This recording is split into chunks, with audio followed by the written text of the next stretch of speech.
Hi, everyone. Thanks for joining us. I am here to talk about a part of Foreign Service life that to me is probably the hardest and most difficult.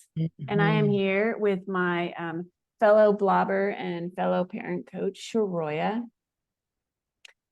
We are going to be talking about bidding. And for those of you who may not be familiar with that terminology as it applies to, we're not auctioning things. We are, it is how you select or attempt to select your onward assignment from once you are tenured into your position, you get to bid. And it is a long and arduous process. We've been looking at potential countries for what feels like months and slowly winnowing down our list. And now we have our top few. But there's so many considerations. Troya, what do you think about bidding? Well, I think it sucks. I just remember that whole process and going, oh God, every time I felt like my voice was smaller Mm. than my spouse's. And so that's why I wanted to do this episode today because we know bidding was coming up. And I do think after 17 years of living this life, I and helping families, right? Supporting families. I do think there is not so much an order of how the who gets the preference in the process, but more so an awareness, acute awareness of if voices are not valued at the same level, then you're setting your family up for a possible breakdown in the marriage, the relationship, the parent-child relationship. You may have to curtail if this part is not done well. And so we hope that this episode will encourage you all to think a bit differently about the process and also uh, leave with some ideas of how you might have a conversation with your family so that everyone is feeling heard and valued. I feel like there are so many considerations when you're thinking about um, onward assignments, and part of it is obvious, and so we're coming at this from um, fairly sympathetic trailing spouses, I think. Yes. Um, and both of us are supportive of our direct hire employee spouses. And I 100% understand that that is a very important consideration. Their job, their skill set, etc. And also for most direct hires, it's also very important for that progressive increase in responsibilities and jobs. So they're progressing in their careers, they're advancing in their careers. Um, that's always an important consideration. But that family life is so important, and you and I both, like we've both tried to work and maintain our professional lives as well. Mhm, So like that is also super important. mhm. Yeah. You know, one thing we'll talk about this because we spoke about this before we got on air, and that's the pet situation. We'll put pets at the top, right? Because it was a family. I would say most families, it's a family decision to get a pet. And when you make that commitment, it really is a commitment. And we really got a pet because of our kids. One of the things that they suggested when you have TCKs is get a family pet Mhm. because the pet will be consistent through all these moves. They'll have at least one friend when they arrive at post. And so we adhere to that guidance. However, it did become an issue when my husband bid on a position in China and Great Danes were not allowed. So that caused some real angst in our family because my husband was like, "Oh, this is a great professional opportunity for me. You know, we can find someone who takes our dog." There was an orphanage who wanted to take the dog, and then I left him. I said, "Here, talk to your kids. You know, I'm going to walk out the house. I'm going to let you talk to them, tell them, what you're considering." I didn't do it in a negative way. I just knew their voices needed to be heard. Mm-hmm. And when I came back in, the kids were playing and he was sitting, and I go, "What happened?" And he goes, "Well," he says, "Your older son. He's so diplomatic." He goes, he says, "Dad, I'm really happy for you and proud of you that you have this opportunity and that you've reached this level in your profession. But we will not be able to go because we cannot leave Onyx behind." I thought, "Oh, thank you, Jesus." Oh, wow. That It is some came from the mouth negotiation of skills. I tell you, he was like, and I said, "So what happened?" He was like, "So what did I say?" I Yeah. love So how he started that if with a you don't want to compliment. consider a pet, I mean, like, just don't get a pet because it takes this whole conversation of bidding in another, to another level of, it might be restricting to have a pet. So, all right, Susie. It is, I mean, on that, like it is really expensive to travel with the pets, and they Yeah. are, I mean, I love my little furry family members, but my goodness, the tests and the shots and the chipping and you have to do the rabies titers, and now you have to have all of these special permissions if you have a dog. And I mean, it is an organizational nightmare that you have to start well in advance. Mhm. Yeah, it is definitely a consideration when it comes to where you're thinking about going next. We've had a pet. We've arrived to our every single post except for one with at least one pet. And Mhm. yeah, moving with two cats On. during COVID was that was challenging. For Yeah. for us, another consideration, and I think this applies to many people, is the school curricula. Like Mhm. I am very, very much a fan of the IB diploma, or I'm sorry, the IB curricula and the IB diploma last 2 years. And for me, that's really important for my kids to have gone to a school that had that particular curricula. That is a very now much more prevalent curricula overseas at schools. So it is not necessarily a limiting factor, but it is important to know what you're looking for with schools. If you have kids with any sort of special needs, it's important to have their individual education plan figured out, and communicate that very clearly with the schools and understand which schools can accept the kids and which cannot, because there are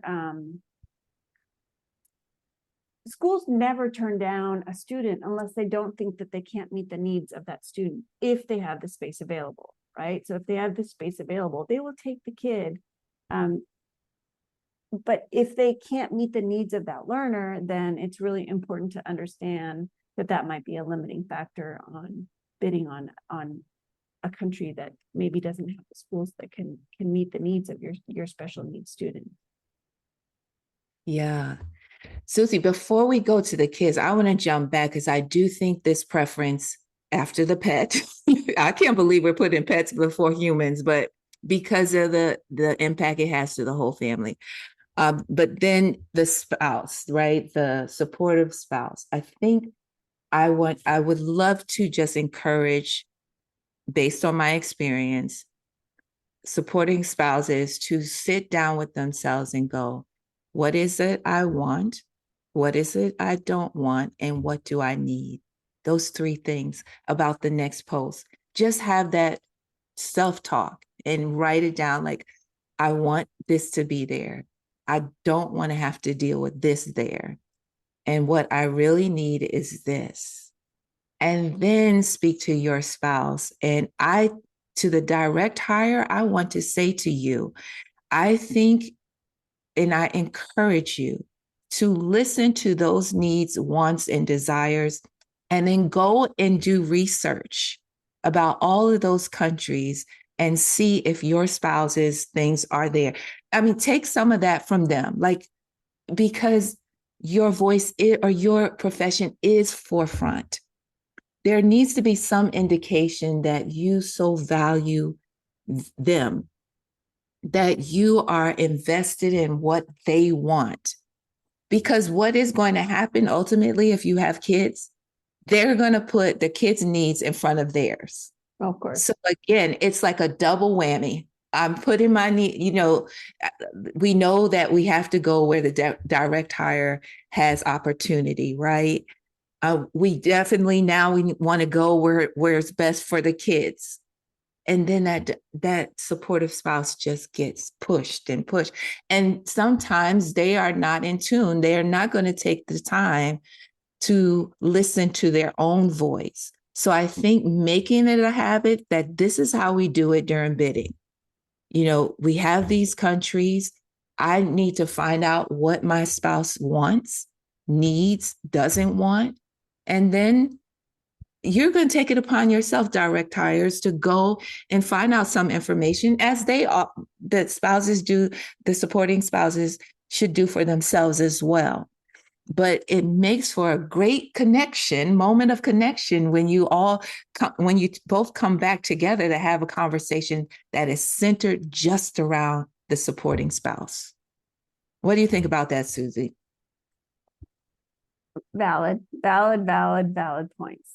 I do feel like those of us that have access to the open net options that are available through the State Department can more easily access the information that's available through the transition center at FSI. So then we can get those country boxes and get all of the information, which tells you a little bit about life at post. Like maybe you need that foreign language in order to really land well. And maybe your trailing spouse doesn't have that ability to learn a foreign language or the time to learn a foreign language. Maybe your trailing spouse really, really, really wants to work from home with her pottery class, and electricity at the house is really bad. And so it wouldn't be able to support the pottery wheel or whatever.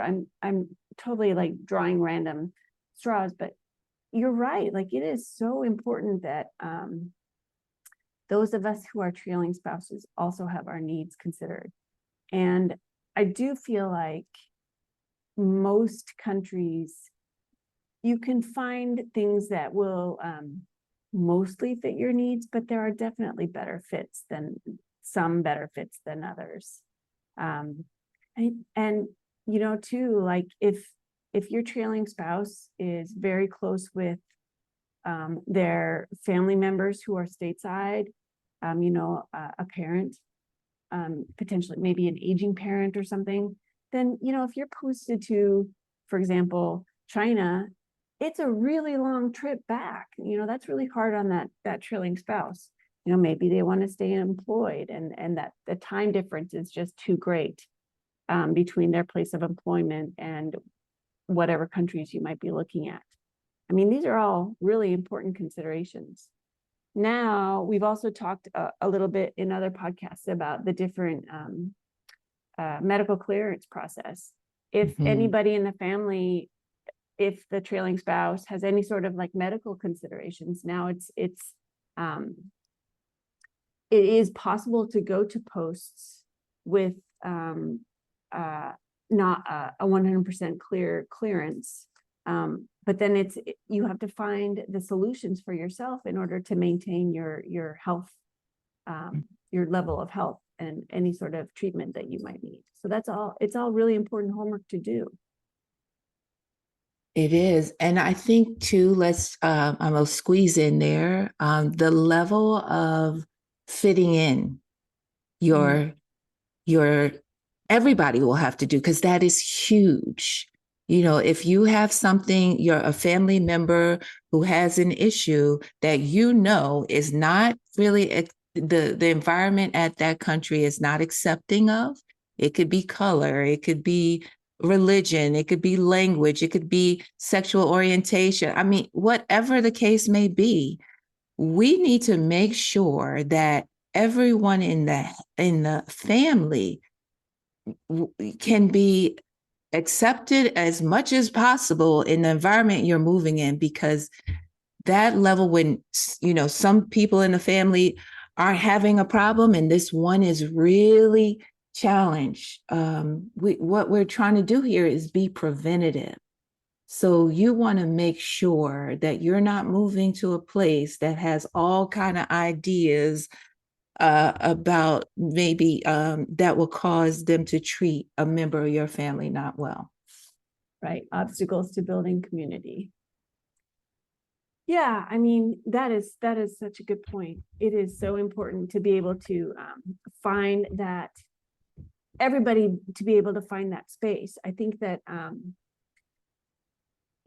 always find it really interesting when, maybe not interesting isn't the right word, but when we arrive to a new post, a direct hire immediately has the ability to make connections and to meet people. They run into people at the lunchroom, or they have colleagues that they can regularly interact with. The trailing spouse has to really work to build that community, and if they are not set up to succeed, maybe they are, as you say, there's some sort of religion, language, skin color, whatever, that would be an impediment to building community. That's a speed bump that may be insurmountable. We talked about before we started the recording, and I'm going to mess up the phrase again, but the happy spouse is a happy house. It's super relevant. Like, it's an adage for a reason. Like, if you come home every day and your spouse has been by themselves all day long, and they just jump on you, and they're just like grouchy because they've been by themselves and they're unhappy, and this is wrong and that is wrong, and the roof is leaking, and the maid is doing this, if you're lucky enough to have a maid. I mean, that's going to be that's going to grow into a problem. Yeah, I do think, I'm just going to be flat out and honest. If you're the direct hire, I think you should pull a lot of weight during this moment, because the way that you show your concern is through some sweat equity, like doing the investigation of what your supporting spouse wants, needs, desires, right? Or doesn't want. And also, yeah, just finding information, because believe you me, the supporting spouses just go through a rabbit hole of trying to look at all the Foreign Service Facebook pages, ask all the questions, and it sure be nice for you to just come and say, hey, this is what I found. This is the work I've been working on. So it's a partnership, because I always tell people, I don't like the trailing, because every decision we made to move overseas was a joint one, right? And so it still should be joint. We understand, and I think this is the messaging that must go through this whole time, is that we understand we have a lot of constraints, right? We don't have 50 countries to choose from. We don't have, every country doesn't have my position there. Excuse me. But I do want to say that we as adults must think long term. Our careers can happen and improve beyond when our kids are gone, or as they get older and are able to be more independent. I think we have to humble ourselves and say, is this about my career, that I'm choosing this, or like, could another option be better for the entire family, but not be the best for my career? Am I willing to make that choice? And I would challenge direct hires to please sit back and go, if there's a country that is, better for the whole family, but it's not the best for your career advancement, to really choose what's best for the family. And I know that's a hard thing, but in my family, we've had to do it. I've just had to say, I will not survive there mentally. So now you figure it out. There's 2 posts left. I will, kind of, I have to just kind of, after you do your research and decide which one you want to go to there, I'll be supportive. But this one right here, the one that you really want to go to, I won't be able to do that. And that's a hard conversation to have. But I knew that my husband had enough respect and care for me to say, okay. I mean, it's a package deal, right? It has to be a conversation. It can't just be one person making a decision, because it's all of you entering the Foreign Service. It's even though you're following probably one job, maybe obviously this is a even more complicated conversation when we have tandem considerations, but it is a conversation, and it's not just a dictatorship. At least we hope not. Yeah. And I want to say, because sometimes it's like, well, why do you have these conversations with kids and ask them where they want to go when you really don't have many options? But that's the way you lead in the conversation. Again, like I said, once you have that connection and the deep conversation between spouses, partners, then you move to the children, right? And after you all kind of decide where you think might be best there, you do want to bring them in on the conversation and just say, hey, these are our options at this time. Or you not even have to tell them the options. You can just say, what is most important to you? I think that's a safe place to be, to say what's most important. Again, those 3 questions to me are the top ones you ask. What do you want at the next post? What don't you want at the next post? And what do you need at the next post? And even though we can't address wants all the time, you really should be in tune with everybody's need. Because when we don't get our needs met, behaviors start to flare up in the worst way. So I would definitely encourage parents to really have that conversation and let them know we're going to do our best to meet those needs, and where we can include your wants, we will try to do that as well. But let's be realistic. We cannot make you any promises, but just know we're going to advocate for you. I do feel like what we've done, and certainly this isn't the only way to do it, but we definitely got their buy-in for or ask them what is it you want, and usually what they want is the sky and all the things. But they do understand that what we're also asking them is what do you need, and they have their various considerations that they think are very important. And oddly enough, our next tour will be just one child's wants and needs, because we will only have one at home.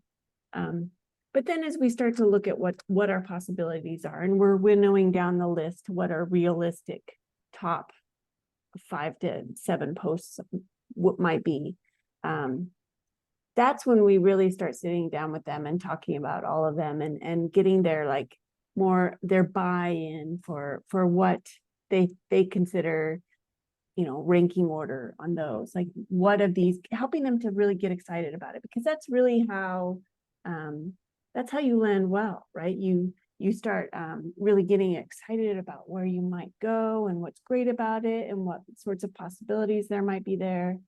And that, I think, helps them to be really invested in the process. And I think, the older they are, once they pass into teenage years, they have the right to have that say so on what would be their most hopeful post, what maybe they have a place that they just don't want to go, where they don't feel that like they would be able to land well. And then considering their wants and needs is also really important, as you can create your top 5 or 6 posts. Yeah.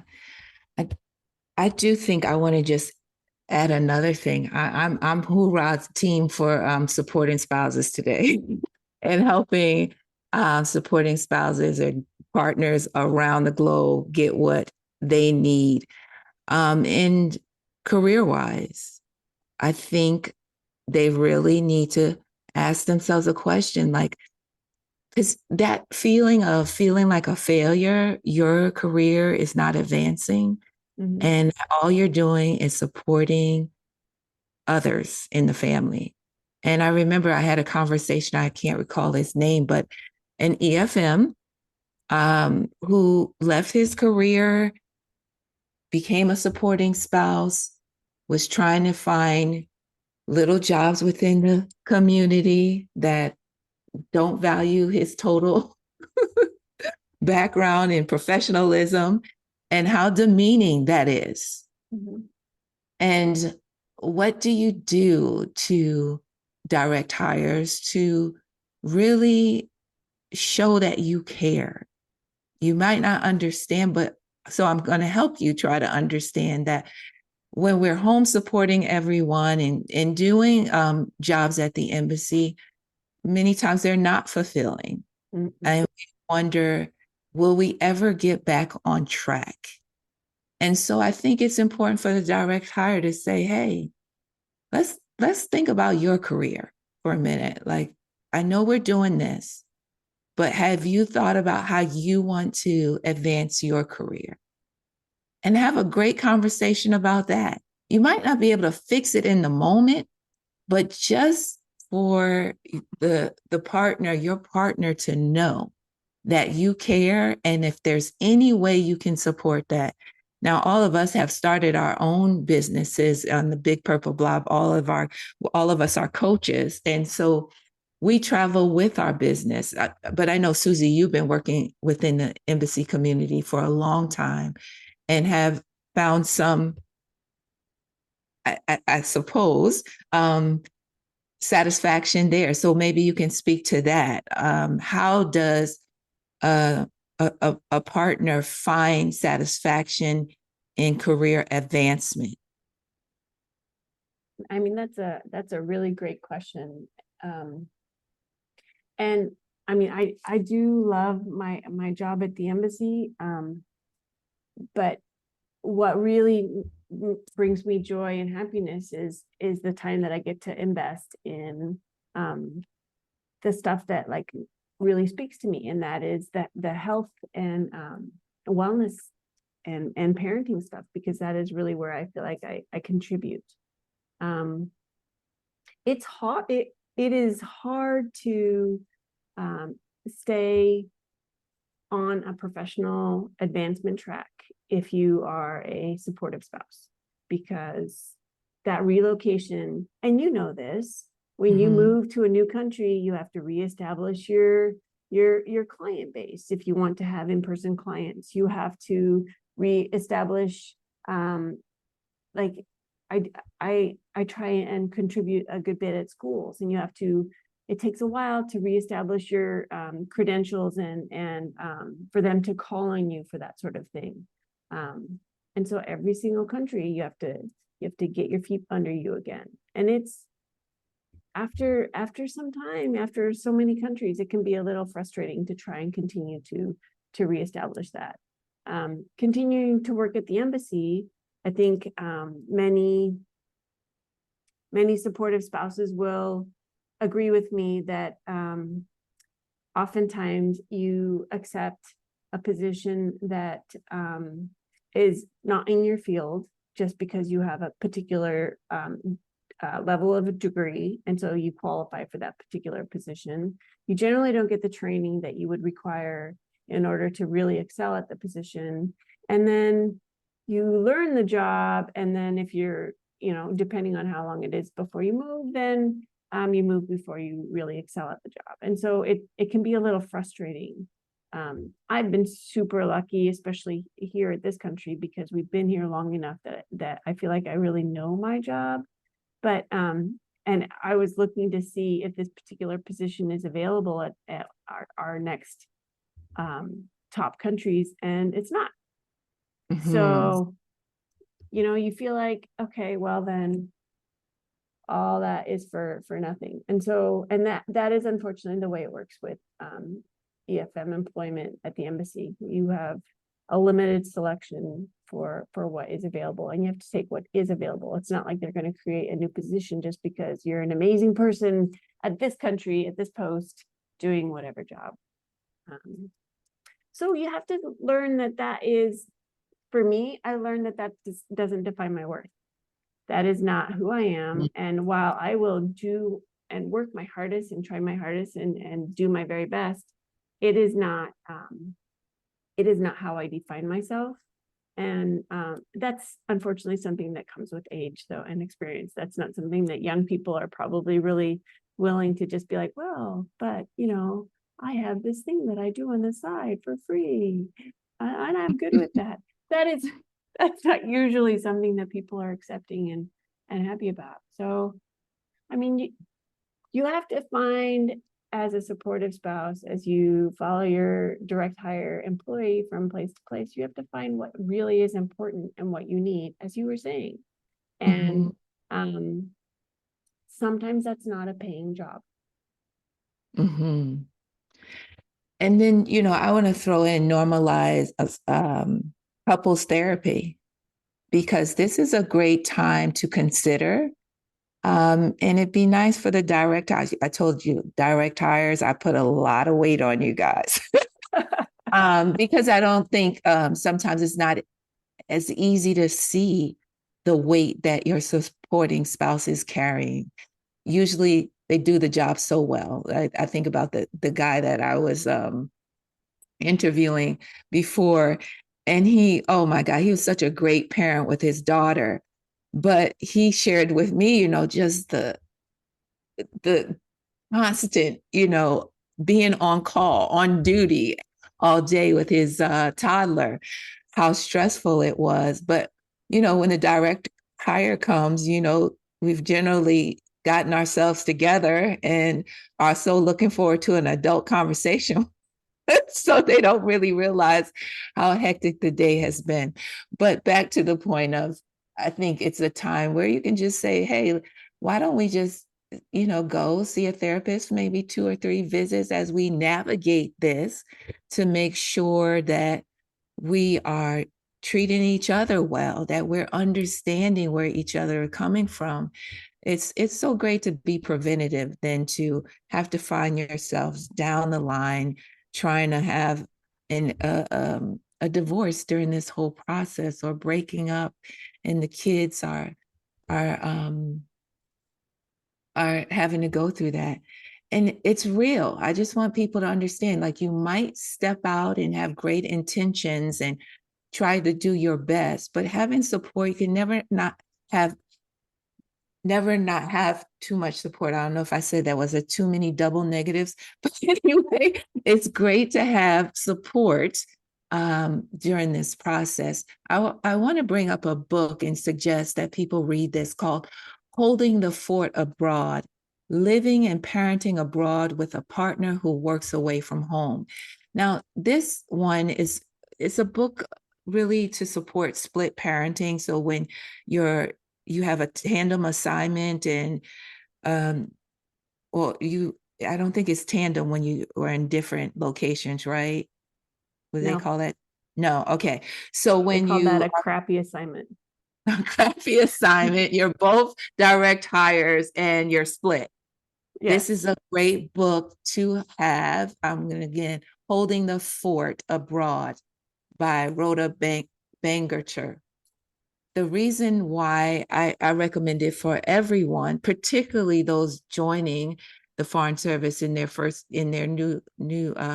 initial year, It's a great read because it has so many questions in there that you don't think to ask each other. And then somewhere down the road, you go, I wish I would have known this to ask. So I recommend this book to everyone just because it will refresh your mind of the things you should be asking each other. And also it will serve as something you can help other new people entering into our community. We'll link that book in the show notes so you guys can easily find it. So Sharoya, I have to say, like, hats off for all of the points that you have made to get the support for supportive spouses during this bidding process. And I really appreciate all of the points that you've made. I feel like there are so many different things that you have to think about as you package family, royal, you go through the bidding process. And I know it is hard on the direct hire. You know, they have to basically enter the meat market and do all of the interviewings and make their CV and everything. But I do hope that the factors that impact your family, specifically your spouse, are definitely forefront in your mind. Your pet, of course, your pets should also always be considered, and then considerations for the kids. Any final words, Sharoya? No, we're just rooting for you all. We're rooting for you. All of us are here to support you in the Big Purple Blob, and we just received an email today of someone asking for some support. So if you go, I wish I could ask them a question. You can send us an email at the Big Purple Blob at gmail.com. And we hope you'll take us up on that because we would love to just provide any resource we can to see you through. We want to see our families in our diplomatic community very healthy and well in all aspects of their lives. Amen. That is 100% true. Thank you for joining me for this very important conversation. I hope those of you who are bidding right now are really looking at your resources and getting your questions answered and finding some great places to bid on, and that you land in a place that you are all very happy with, your entire family package. And we look forward to sharing another topic with you next week. Have a great day, and thank you for joining.